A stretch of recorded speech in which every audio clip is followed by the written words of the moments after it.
कुछ ही ना मेरे पास है। आप पास है?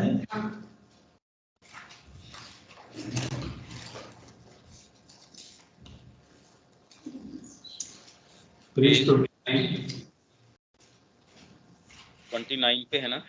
29 पे है। हाँ, लाइट चलेगी। ये कर दो।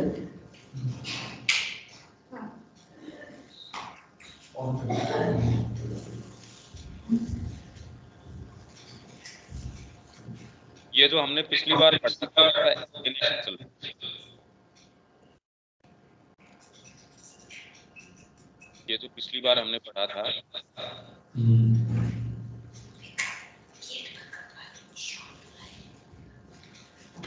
पिछली बार मूल पढ़ा था 29 का मूल पढ़ा था, एक्सप्लेनेशन बाकी था कि बाद में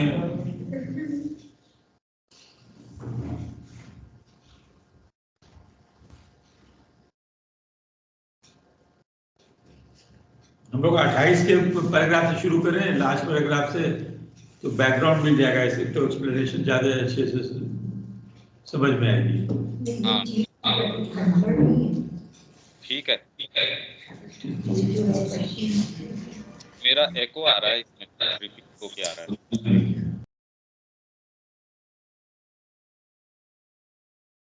यह कहना आसान है कि ये विचार मिथ्या, काल्पनिक और अव्यवहार्य हैं।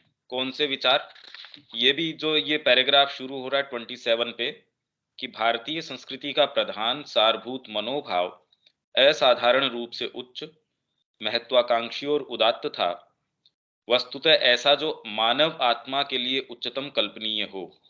तो इसमें जो जो बातें बताई है कि उसका भाव क्या था, उसके लिए भी यह कहना आसान है कि ये विचार जो भारतीय संस्कृति का आदर्श रहा, वो मिथ्या, काल्पनिक और अव्यवहार्य है, इम्प्रैक्टिकेबल है। ये लाइफ में तो नहीं उतारा जा सकता, कि न कोई आत्मा है और ना शाश्वत और न कोई भगवान ही। और मनुष्य के लिए बेहतर होगा कि धर्म एवं दर्शन में न सने, अपितु यथासंभव अपने जीवन व देह की क्षण भंगुर क्षुद्रता का अधिक से अधिक लाभ उठाए।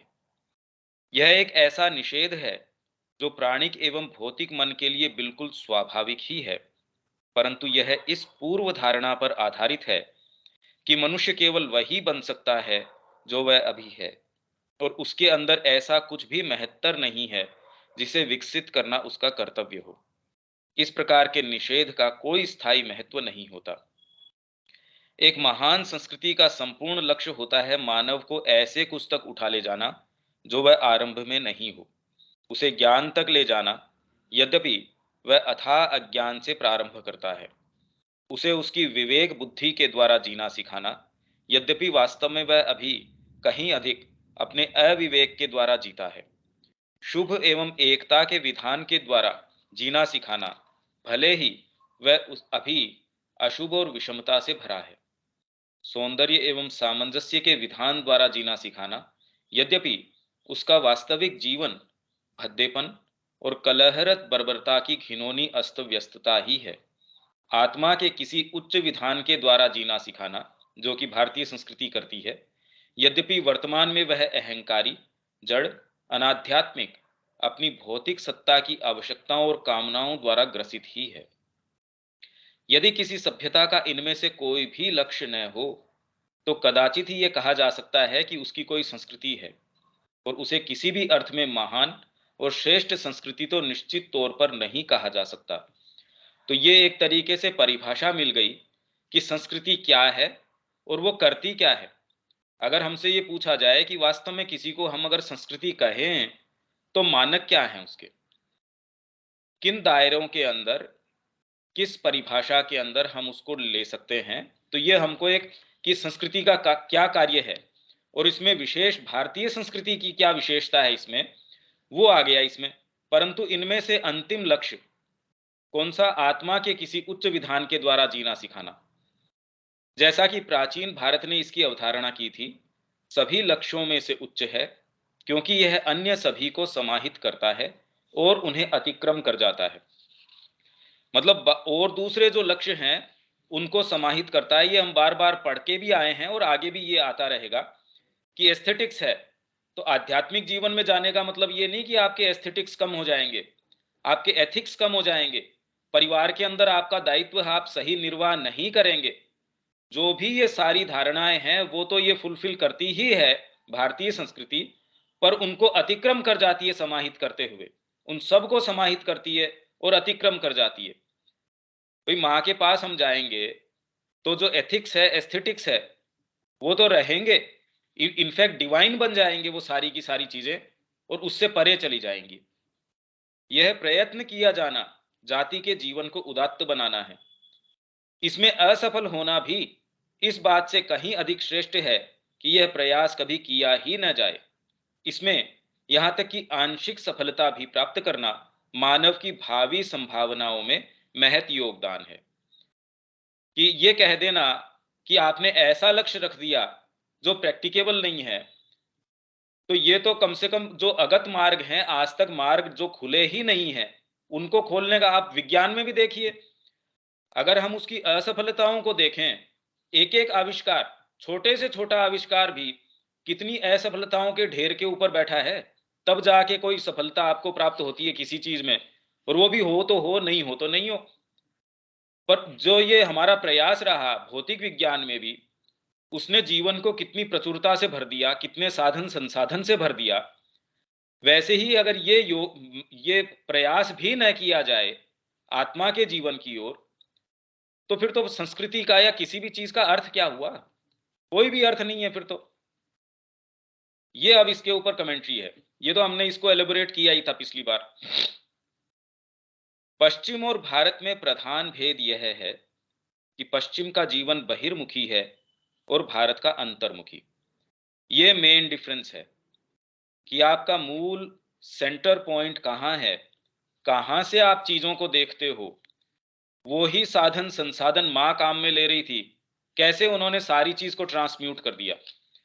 भाई पौंडीचेरी आश्रम में जो भी चीजें निर्मित की गई, क्या बाहरी साधनों संसाधनों के आधार पर तैयार की गई? बिल्डिंग मटेरियल सबको वही उपलब्ध हो सकता है, तो क्या आश्रम वैसा तैयार कर सकते हैं? तो उसके आधार पे थोड़ी कोई चीजें निर्मित हुई हैं।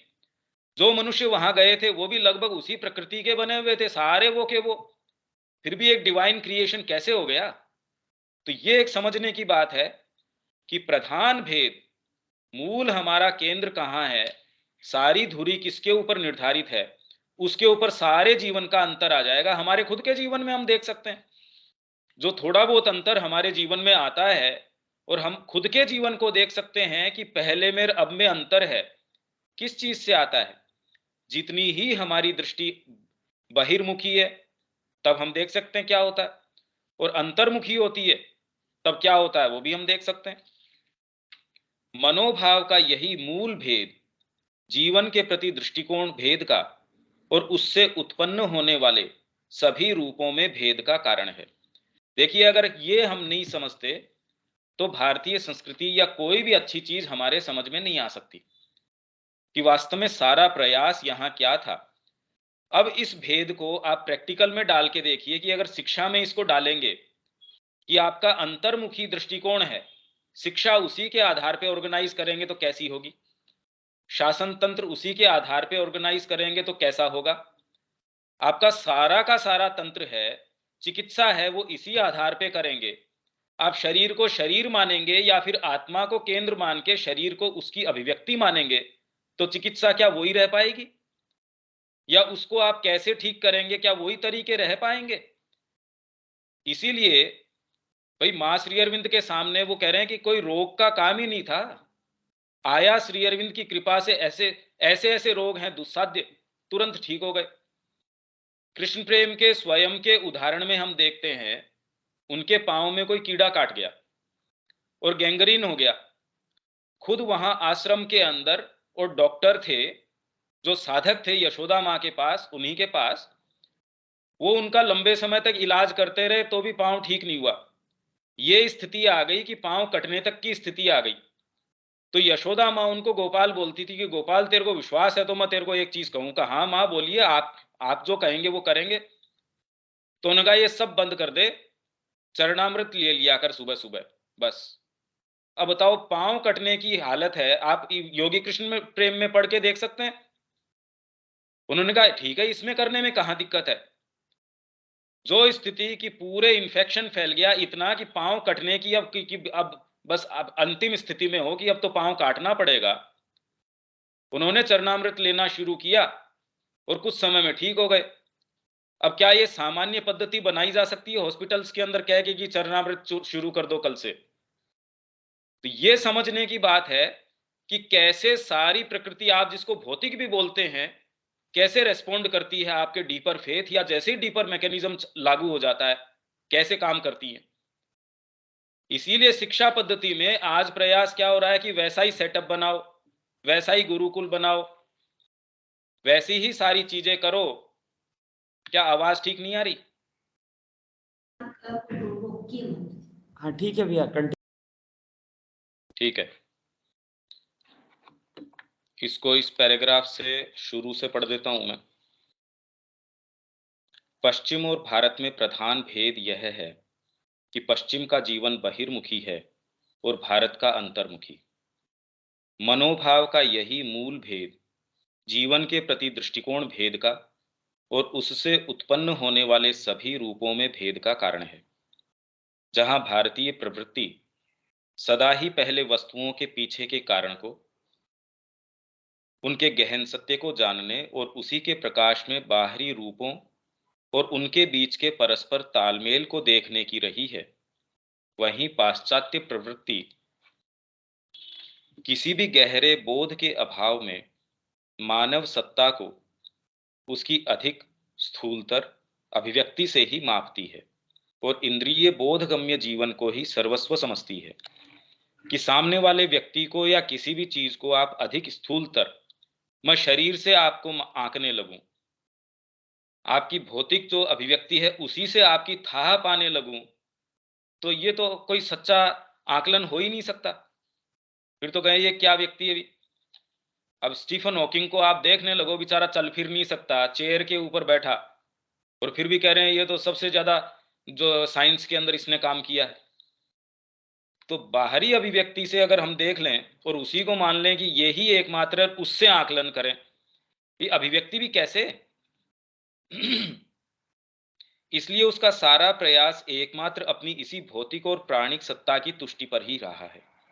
मन, जो कि वास्तव में भौतिक और प्राणिक सत्ता से एक उच्चतर सत्ता और शक्ति है, और जिसे सत्ता के उच्चतर और गंभीरतर क्षेत्रों से आती अंतः प्रेरणाओं, अंतः स्फुरणाओं आदि के प्रति खुले रहकर उनसे अपनी क्रिया का उत्प्रेरण प्राप्त करना चाहिए। अपना जो इंस्पिरेशन है, मेरे को क्या करना है क्या नहीं करना है, माइंड को यहाँ डीपर चीजों से प्राप्त करना चाहिए, और पार्थिव अभिव्यक्ति में प्राण और भौतिक देह को अनुशासन में रखकर उनके माध्यम से उन गहरी और उच्चतर प्रेरणाओं की चरितार्थता की व्यवस्था करनी चाहिए। वही मन जीवन के इस बहिर्मुखी भाव के कारण भौतिक और प्राणिक सत्ताओं के दास के रूप में मात्र उनकी तुष्टियों की अधिकाधिक कुशल व्यवस्था करने में संलग्न रहता है। अतः जब आत्मा की शाश्वत और निरपेक्ष सत्ता की या फिर भगवान की बात की जाती है, तो अपनी इसी बहिर्गामी प्रवृत्ति के कारण पश्चिम इन विचारों को मिथ्या और कपोल कल्पना बताता है। स्वयं हम भी यही मानते हैं। आज अगर ये कह दिया जाए कि एकमात्र तरीका है आत्मा के आधार पे काम करना, तो हमारा जीवन कितना उससे मूव्ड है ये देख लीजिए भी, कितना हम उससे कर पाते हैं ये तो स्पष्ट हमको खुद का आकलन करना चाहिए, हम कर पाते हैं नहीं कर पाते हैं।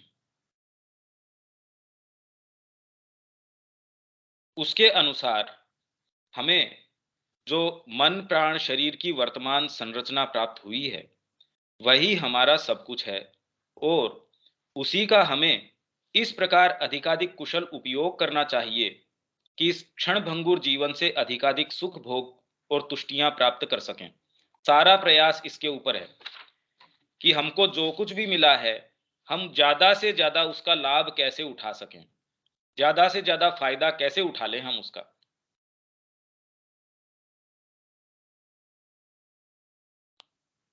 इस धारणा का मूल यह है कि मनुष्य वर्तमान में जैसा है वह केवल वैसा ही बना रह सकता है, इसलिए आवश्यक है कि उसे अपने क्षणभंगुर क्षुद्र व्यक्तित्व का अधिकाधिक लाभ उठा पाने का प्रशिक्षण दिया जाए।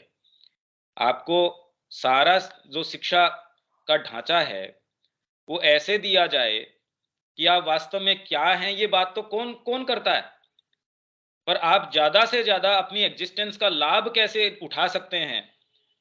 आप फिजिकल कंफर्ट है, आपकी प्राणिक तुष्टियां हैं, सारा तंत्र इसी के ऊपर आधारित है कि अधिकाधिक उन कैसे आपको लैस कर दिया जाए उन चीजों से कि आप ज्यादा से ज्यादा प्राप्त कर सकें।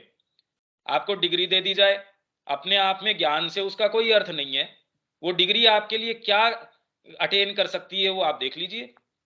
मतलब किस लिए आप कर रहे हैं, ज्ञान के लिए थोड़ी कर रहे हैं।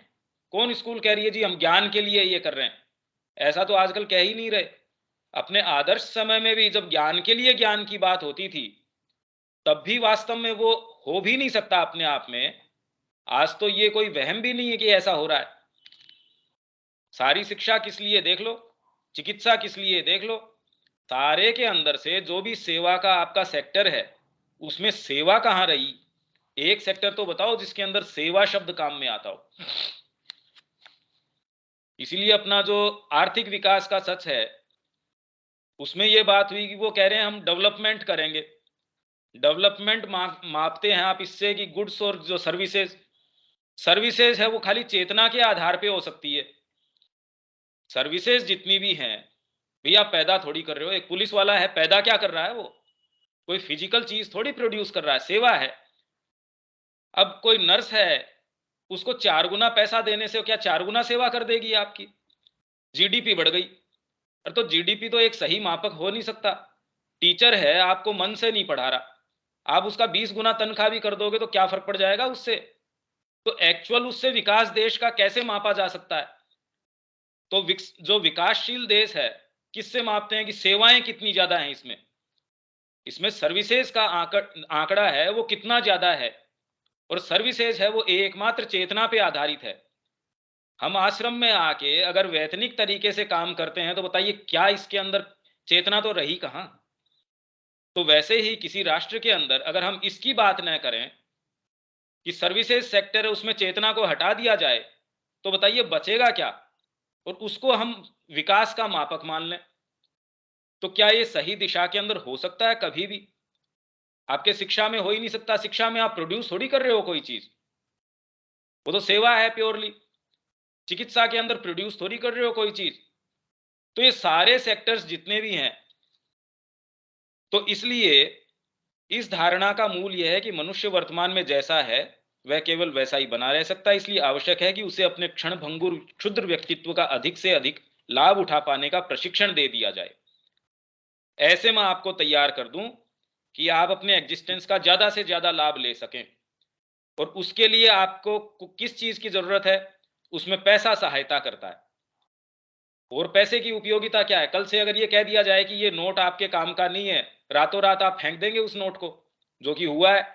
नोटबंदी के समय वही नोट आपने बोरे भर भर के फेंक दिए, भी क्या करें अब इसका, ये तो काम का ही नहीं है। पर अपने आप में वो जिस चीज को आप सोचते हैं कि खरीद सकता है मेरे लिए, आपके लिए साधन तो खरीद सकता है शायद वो, पर कंटेंटमेंट कैसे खरीद सकता है। वही पद की बात है। आप कहेंगे पर्टिकुलर ये चीजें इंजीनियरिंग है, ये है वो है। अभी कोई कहे संस्कृत की उपयोगिता नहीं है, कल को ये कह दे नौकरी संस्कृत के अंदर इतने पैसे मिलने शुरू हो जाएंगे, तो आप कह देंगे कल से संस्कृत सीखना शुरू कर देंगे।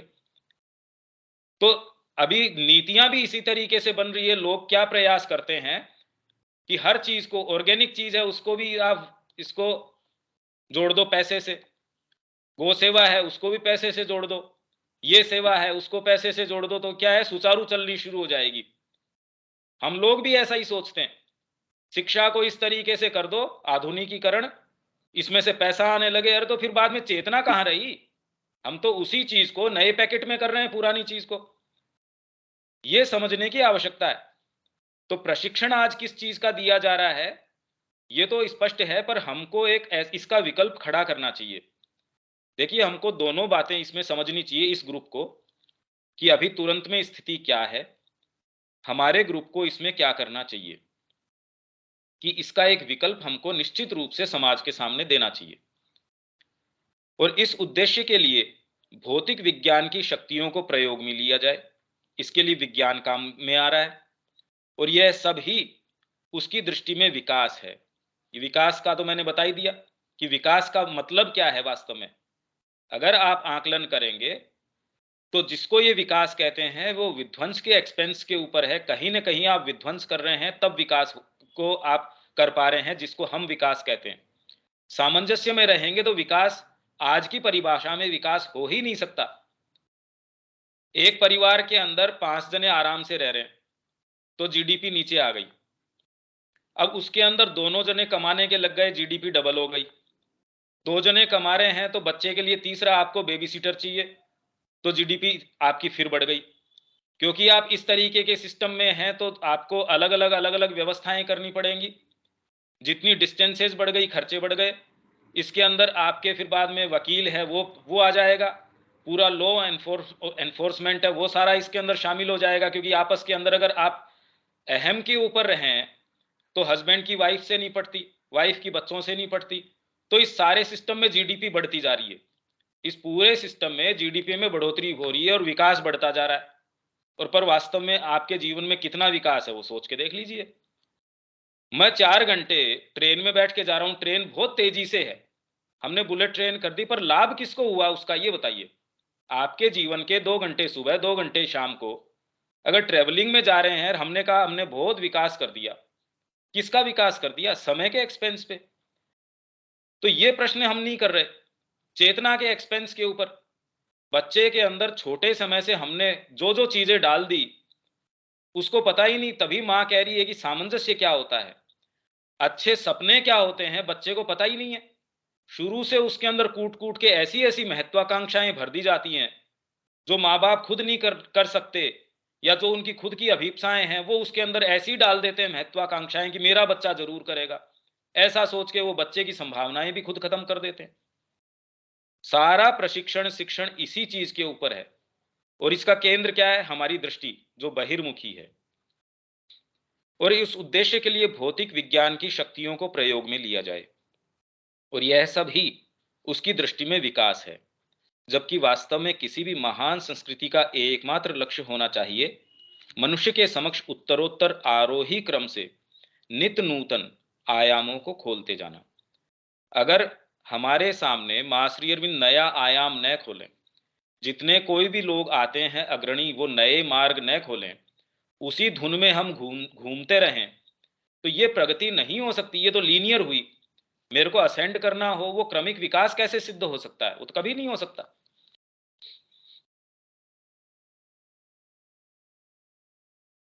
और उसे इन पर आरोहण करने के लिए सहायता प्रदान करना, जिससे कि वह अपनी जिस किसी भी वर्तमान अवस्था से ऊपर उठकर सत्ता की अधिकाधिक ऊंचाइयों पर उठता जाए और उन्हें अपने जीवन में अभिव्यक्त करता जाए। ये एक संस्कृति का काम होना चाहिए। ये होना चाहिए और हमारे अपने जीवन में हमको ये करना चाहिए। अगर उसी चीज को जो हम कल कर रहे थे हम आज और बेहतर तरीके से कर रहे हैं, ये परफेक्शन नहीं है। हमारे आयाम क्या थे, हम किस तरीके से सोचते थे, हमारी चेतना का स्तर क्या था, उसमें परिवर्तन आना चाहिए। उसको हमारे जीवन को रोज न्यू फ्रेम करना चाहिए, न्यू मोल्ड करना चाहिए। मैं पहले क्या सोचता था, आज उसी को और बेहतर तरीके से ऑर्गेनाइज कर लूं क्योंकि मेरे पास थोड़ा एल्बो रूम और हो गया। ये प्रगति थोड़ी है। आप तो वो के वो हैं, इसको प्रगति कैसे कह सकते हैं? पर कल मेरी चेतना का जो स्तर था आज वो नहीं है। आज मेरी चेतना का स्तर अलग है। आज जब मैं मां श्री अरविंद की कोई चीज देखता हूं तो मैं जीवन से और गहराई से रिलेट कर पाता हूं, मैं और अपनी गहराइयों में जा पाता हूं। ये विकास है। नहीं कल मैं कोई चीज, क्योंकि मेरे पास पैसा नहीं था, आज पैसा, आज मैं कर सकता हूं। अरे तो ये तो लीनियर चीज हो गई। ये तो आप उसी धरातल के ऊपर है, ये विकास थोड़ी है। ये विकास का प्रमाण कहां से हो गया? विकास तो है कि चेतना के आप कितने गहराइयों के अंदर प्रवेश कर सकते हैं। मां श्री अरविंद की वाणी है वो हमको कितनी प्रत्यक्ष नजर आ सकती है। भी आज हम देख सकते हैं कि क्या हमारे लिए ये प्रैक्टिकल है, ये पढ़ के अच्छा लगता है, पर क्या ये मेरे जीवन को मूव कर रहा है इतना कि मेरे सारे विचार, मेरी सारी तन्मयता इसके ऊपर है कि माँ क्या कहती है, मेरे सारे जीवन को इसके अंदर लगाना चाहिए, मेरी सारी एनर्जी को इसमें लगाना चाहिए। भोजन करूं तो इसलिए, सोऊं तो इसलिए कि शरीर इसके काम में आए। सारे जीवन को इस तरीके से मोल्ड कर दिया जाए। तो इसीलिए वो कहते हैं कि हमारी जो सारी श्रद्धा है वो श्री अरविंद के अंदर जो हमारा निष्ठा है उसके द्वारा हमारा सारा जीवन मोल्ड होना चाहिए। श्री अरविंद के प्रति हमारा जो भाव है उससे हमारा जीवन मोल्ड हो जाना चाहिए, तो विकास है। कम से कम हम ये बात कर सकते हैं। भाई दूसरों को तो न कहें, पर हमारे ग्रुप के तो ये होना ही चाहिए। कल हमको जो आता था या नहीं आता था, हमारी चेतना में निश्चित रूप से विकास साधित होना ही चाहिए, तो विकास है। पर जिसको सामान्यतः विकास माना जाता है वो तो कोई विकास के मापक नहीं हो सकते, एक्चुअल में नहीं हो सकते।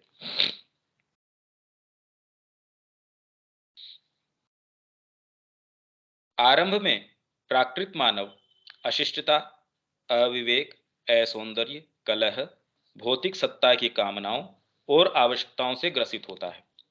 अतः किसी भी संस्कृति का सर्वप्रथम लक्ष्य होना चाहिए कि इन सभी से परिष्कृत करके मनुष्य को अधिक शिष्ट, विवेकशील, सौंदर्यग्राही तथा संवेदनशील केवल भौतिक वस्तुओं के प्रति ही नहीं अपितु अपने व दूसरों के कृत्यों, भावनाओं और विचारों के प्रति भी संवेदनशील, सामंजस्यपूर्ण और आत्मसंयमी बनाए। यह कोई भी संस्कृति का काम यही है। हालांकि बाह्य व्यक्तित्व के परिष्करण का लक्ष्य रखना तो अपेक्षाकृत सरल है। आपको एटिकेट सिखा दिए, नहीं आप ऐसा नहीं बोल सकते। जैसे देखिए एक बच्चा है, हमारे परिवार में भी हम देखते हैं, शुरू में उसको सेंस नहीं है लोगों के साथ कैसे व्यवहार करना है, अब्रप्ट व्यवहार कर सकता है। जैसे ही आप बिजनेस के अंदर आते हैं आप समझ जाते हैं, नहीं भाई ये बात तो नहीं कर सकते, इससे तो ये तो एक्सपेंसिव है ये बात करना, इससे तो नुकसान हो जाता है। समाज के अंदर आपका किसी के साथ तालमेल है, ये जरूरी है। समाज में रहने के लिए आप 4 व्यक्तियों से आप व्यवहार रखेंगे तो आपके समय पे वो भी काम में आएंगे। इसका आध्यात्मिकता से क्या लेना देना है? तो इसलिए कहते हैं अब बच्चा समझदार हो गया, पहले वो समझदार नहीं था, अब वो समझदार हो गया। ठीक है, एक कम से कम वो अशिष्ट था, ब्रूट था, उसको पता नहीं था, तो इस तालमेल के कारण उसको ये सेंस आता है कि हाँ और दूसरे भी हैं। आपको मैं अगर आपके समय पे मैं काम आऊंगा तो आप भी मेरे समय पे काम में आएंगे। नहीं तो वो कह देंगे अरे उनके शादी ब्याह में या मरे खपे के अंदर तू नहीं जा रहा तो वो तेरे पास कौन आएगा? तो आप इस कारण जाते हैं। तो बच्चे को आप शुरू से ये सिखाना शुरू करते, नहीं बेटा ऐसा नहीं कर सकते, आपको ये करना चाहिए, वो करना चाहिए। आप जितने भी उसको इंजंक्शंस देते हैं वो आप देखिए कि उसका कारण क्या है, आप एनालाइज तो करके देखिए। कोई उसका डीपर कारण नहीं है, उसका एकमात्र कारण ये है कि समाज में हम रहते हैं, हमको भी जरूरत पड़ती है, हमारे एग्जिस्टेंस के लिए ये जरूरी है, हम जाएं तो वो भी हमारा कुछ काम करें, हम उनको ये करें तो हमारा ये हो। तो ये सारे के सारे काम, और इतने भड़के तरीके से नहीं कि आप उठा के खाना खा गए, नहीं नहीं, टेस्ट वैसे ही है पर कम से कम आप सभ्यता से करो ये चीज। आपको कोई चीज पसंद भी आ रही है, आप इतना घुमा फिरा के अगले से कहेंगे अब मेरा काम कैसे होए। आप सफल व्यक्ति किसको मानते हैं? जो अपना काम बहुत प्रेम से निकाल पाए। और सफलता का मापक क्या आज कि ये जीवन में सफल है, किसी से भी कुछ भी करवा लेता है ये असफल व्यक्ति है, तुनक मिजाजी है, तो आदर्शवादी है। अरे आदर्श की बात इससे थोड़ी चलती है, इसको तो ये कहो देख ये करेगा 4 रुपए तेरे को मिलेंगे। इसमें सारा सिस्टम इसी के ऊपर है। कोई इसको बिल्कुल साफ साफ कर देता है, कोई बिल्कुल ढके ढके परिष्कृत तरीके से करता है।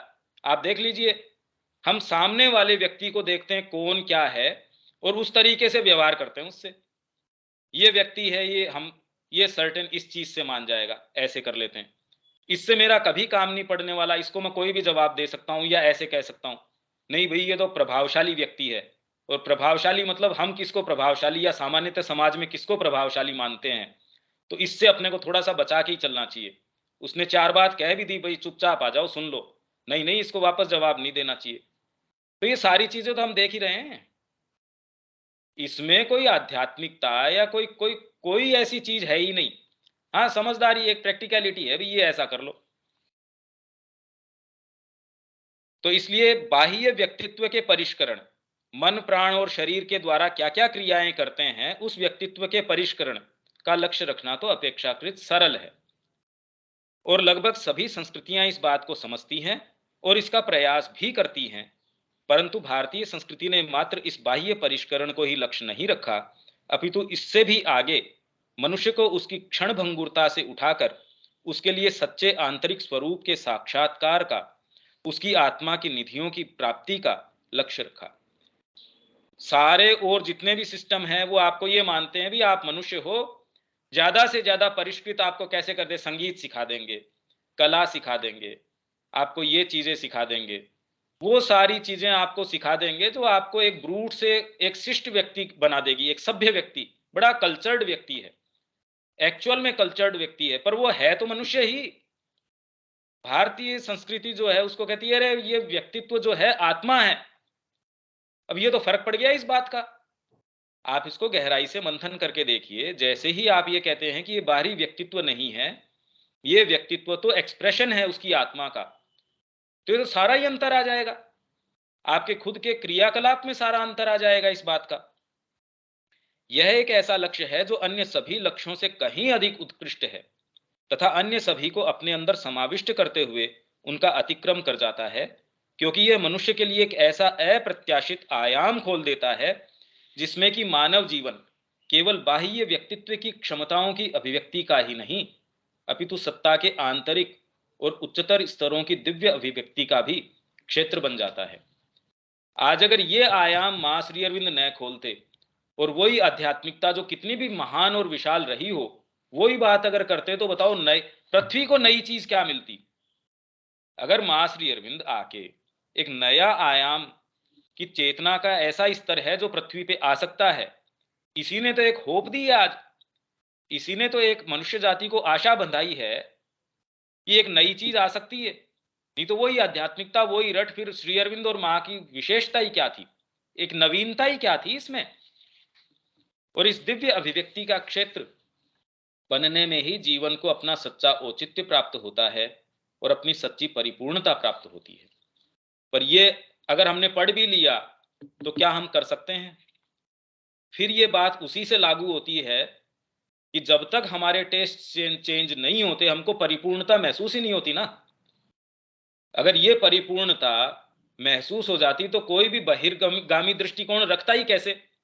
उनको तो परिपूर्णता उसमें नजर आती है कि मेरे सुख साधन कितने। आप कहते हैं भैया काम ये बातें बातें हैं, पेट तो जो इससे ही भरेगा, खाने से पेट भरेगा, इन बातों से थोड़ी पेट भरेगा। माताजी के आश्रम में भी जाए, सारा काम कर लिया, पर मेरे को समय पे इतना तो चाहिए भाई। तो ये हम पढ़ने के बाद भी हमारे जीवन को कितना इससे चालित कर पाते हैं, ये हमारे लिए बचता है। फिर मानव के लिए ऐसी ही उदात्ततम अवधारणा भारतीय संस्कृति की रही है और इसी को केंद्र करके इस संस्कृति ने अपना संपूर्ण ढांचा तैयार किया है। स्वयं यह उद्देश्य ही अपने आप में इतना महान है कि इसके लिए प्रयास करना भी एक अदम्य साहस का परिचायक है। नहीं तो साहस करते हम डरते हैं, हम बहुत डरते हैं ये साहस करने में। ऐसे किसी भी महत अभियान पर निकलने का साहस रखना और उसकी चरितार्थता की दिशा में अपनी सारी शक्ति सामर्थ्य को नियोजित कर देना, भले उसमें सफल होने की संभावना कितनी भी क्षीण क्यों न हो। भी आज अगर हम कहें कि मां श्री अरविंद में हमारी भक्ति है, उन्होंने सुप्रामेंटल का एक आदर्श दिया, हालांकि हम उसके लिए मां श्री अरविंद के पास नहीं जा रहे, हम तो इसलिए जा रहे हैं कि हमारा उनसे प्रेम है। पर क्योंकि ये आदर्श दिया है, हम उनको मानते हैं, तो भी क्या उत्सर्ग करने के लिए हम में से एक भी उसकी भौतिक प्रकृति मानती है इस बात को? भाई ये प्रश्न तो करें। और इसके लिए हम आज से ये संकल्प करें भी मेरे और कोई जीवन में तल्लीनता नहीं है, मेरे तो यही है, तो पता चल जाएगा। और दूसरे हिस्से ये कह देंगे ना ना अभी तो कहाँ, अभी तो हमको एक्नॉलेज करो, अभी तो और चीजें हैं, भले उसमें सफल होने की संभावना कितनी भी क्षीण क्यों न हो या फिर असफल होना निश्चित ही क्यों न प्रतीत होता हो, मानवीय संभावना के अगत मार्गों को खोलना है। इसमें जब कोई व्यक्ति जाता है तो वो ऐसे मार्गों को खोल देता है जो दूसरों के लिए अभी तक खुले नहीं है। उसकी भावी संभावनाओं को भारी रूप से बढ़ा देना है। स्वयं भौतिक जगत के रहस्यों को जानने के लिए हम वैज्ञानिकों द्वारा अथक प्रयास किए जाते देखते हैं, और जिनमें कुछ प्रयासों में तो भारी समय और संसाधन व्यय होने के बाद भी आवश्यक नहीं कि प्रथम प्रयासों में ही सफलता प्राप्त हो जाए। छोटे छोटे चीजों में, जैसे बोन चाइना का कप हम काम में लेते हैं, उसका अगर हम इतिहास देखें, जिस व्यक्ति ने बनाया उसने अपना सारी चीजें दांव पे लगा दी, सारा घर बार बेच दिया खाली एक कप की भाई ये कैसे बनाए। तो एक एक जो आपका आविष्कार है उसकी अपनी कहानी है, और फिर भी हम आज सामान्य तरीके से काम में लेते हैं। हम कौन सा कप लेते टाइम काम में ले ये सोचते हैं, अरे देखो उसने तो अपने जीवन का सारी चीज लगा दी थी। पर ऐसी चीजों के कारण भी भौतिक संसाधनों में भी कितनी वृद्धि हुई। तो वैसे ही जब आप आत्मा की निधियों के अंदर जाते हैं, उनका अनुसंधान करते हैं, तो भावी संभावनाओं को अनंत तरीके से खोल देता है। स्वयं भौत ये हो गया। परंतु फिर भी प्रत्येक असफल प्रयास के बाद हतोत्साहित न होते हुए पूरे मनोयोग के साथ नवीन प्रयासों का आरंभ किया जाता है। भौतिक विज्ञान की इसी प्रवृत्ति ने भौतिक प्रकृति को अपने उपयोग में लाने की बहुत सी क्षमताएं मनुष्य के हाथों में सौंप दी हैं। लाइफ डिवाइन में भी श्री अरविंद ये कह रहे हैं, ये सेंटेंस ये मानिए कि लाइफ डिवाइन का ही हमने लिया है, जो कि कभी संभव ही न हो पाता यदि आरंभिक विफलताओं से ठिठक कर मनुष्य प्रयास करना बंद कर देता। वास्तव में तो भौतिक विज्ञान द्वारा अपने क्षेत्र में अथक प्रयास किए जाने की तुलना हम भारतीय संस्कृति द्वारा अपने अति विशाल लक्ष्य की चरितार्थता की ओर प्रयत्न करने से नहीं कर सकते, क्योंकि यह कोई यथार्थ तुलना नहीं होगी। भौतिक विज्ञान में जो प्रयास किया गया उसकी तुलना भारतीय संस्कृति ने क्या प्रयास किया, मतलब एक साइंटिस्ट ने क्या प्रयास किया, उसको जो मेहनत करनी पड़ी, क्या श्री अरविंद ने प्रयास किया, हम उनकी तुलना कर सकते हैं? कभी नहीं कर सकते। किसी भी व्यक्ति ने, जैसे श्री अरविंद ने स्वयं लिखा है कि जितनी तकलीफों से हमको गुजरना पड़ा, किसी साइंटिस्ट ने अपनी थ्योरी को उतना टेस्ट और वेरीफाई न किया होगा जितना मैंने अपनी चीजों को वेरीफाई किया है। श्री अरविंद का ये कहना है। ये श्री अरविंद ने कहा कि किसी भी साइंटिस्ट ने अपने परीक्षणों को या अपनी थ्योरी को उतना टेस्ट नहीं किया और उतनी तकलीफें नहीं झेली आज से पहले किसी मनुष्य ने जितनी मैंने झेली है, और माँ ने जो झेली है वो तो और भी ज्यादा है। ये श्री अरविंद का कहना है। तो एक्चुअल में क्या तकलीफें झेली भी अगर कोई सामान्य व्यक्ति के हिसाब से देखें तो ये कोई तुलना नहीं है।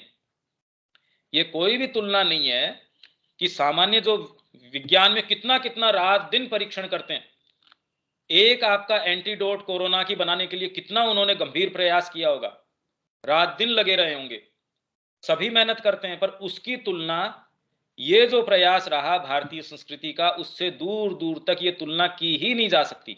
ये तो खाली इस चीज की तुलना कर रहे हैं कि जब आप ये परिश्रम करते हैं तो नए मार्गों को खोलते हैं, ये बात है। एवरेस्ट पे कितने जने गए होंगे? अब वास्तव में तो वैसे उससे क्या प्रोडक्शन हुआ?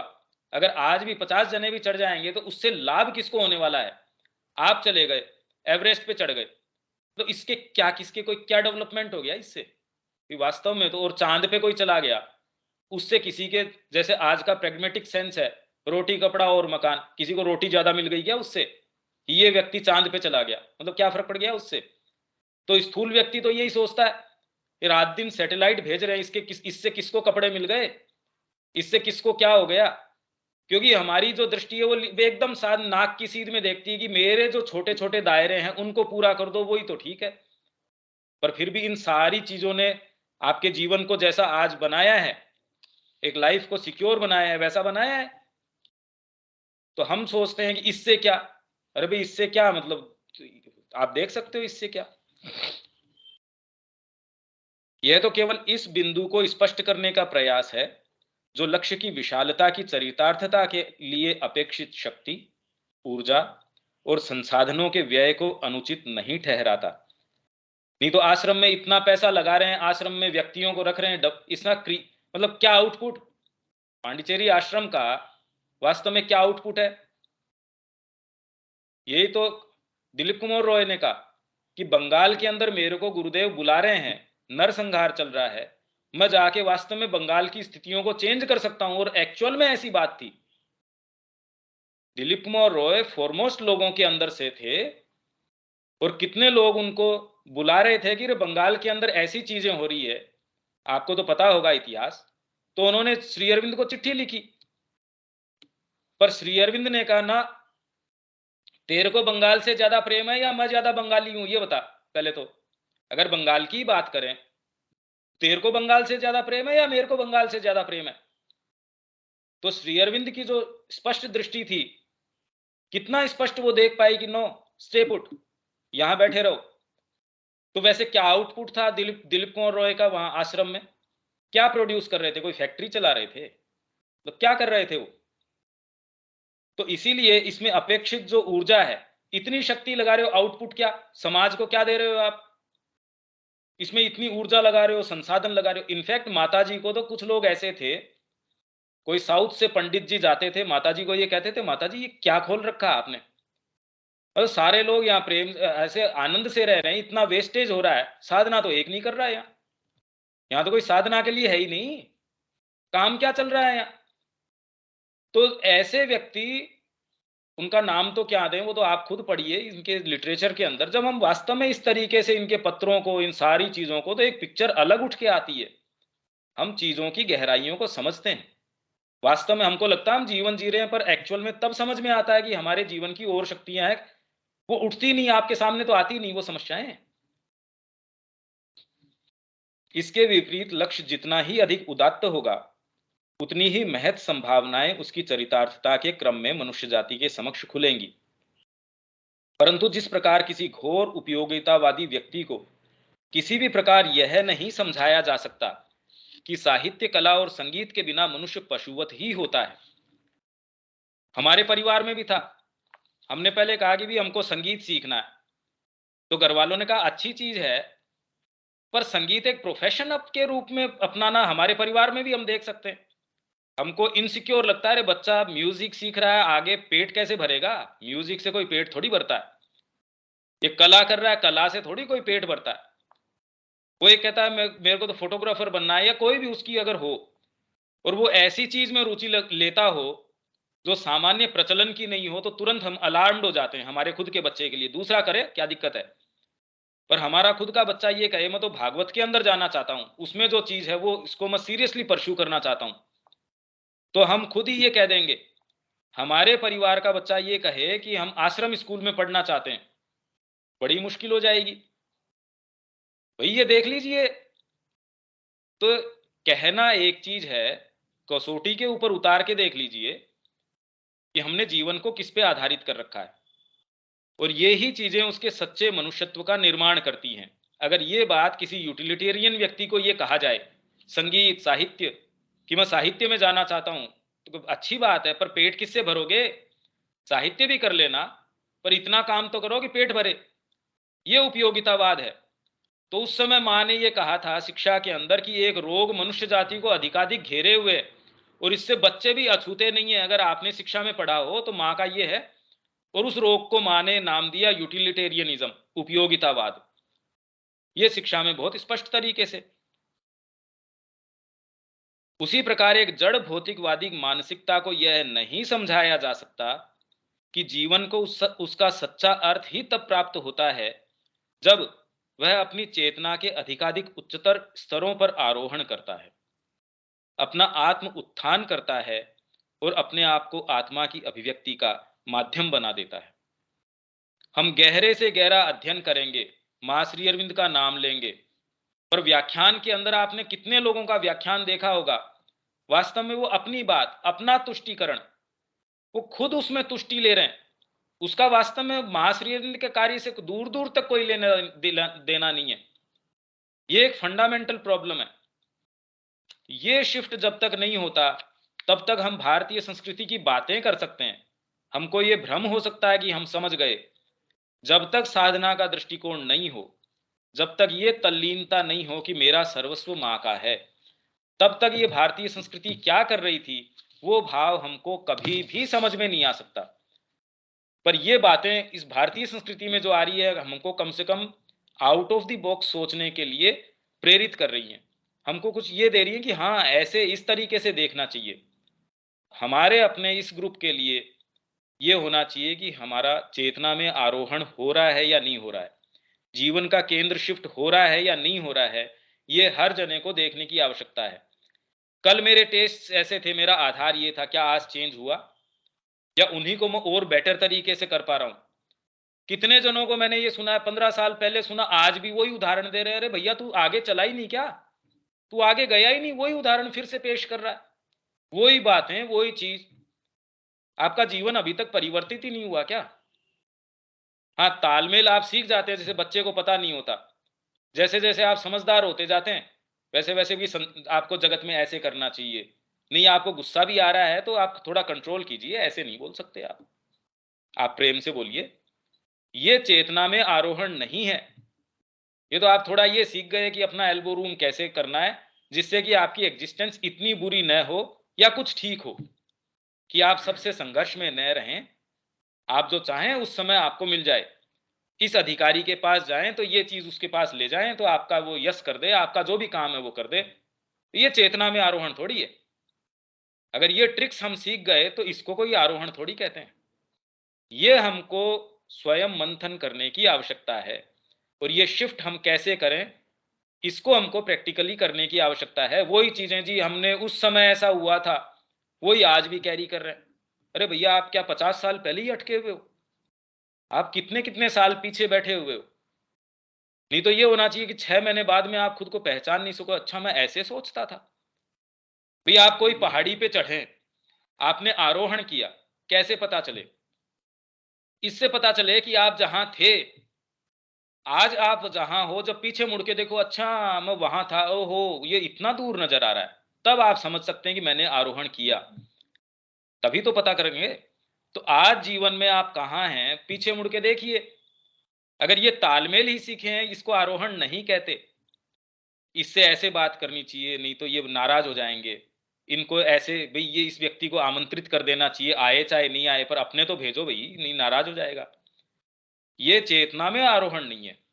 ठीक है, ये अपने समय पे अपन कर सकते हैं, पर मूल मुद्दा हमारा ये है, जीवन का केंद्र हमारा शिफ्ट हो।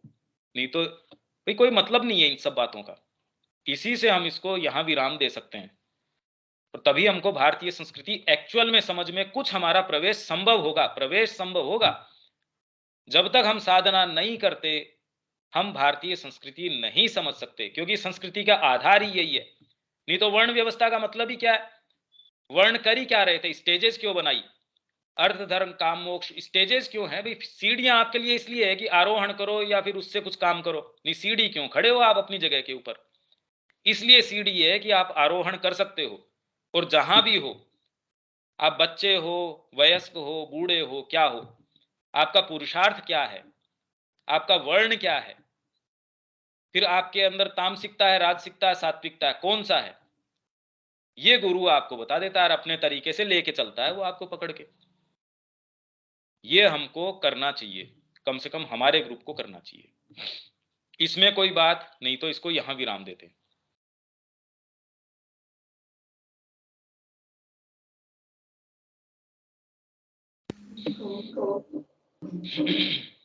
ओम कर्ण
जय श्री मान। जय श्री राम।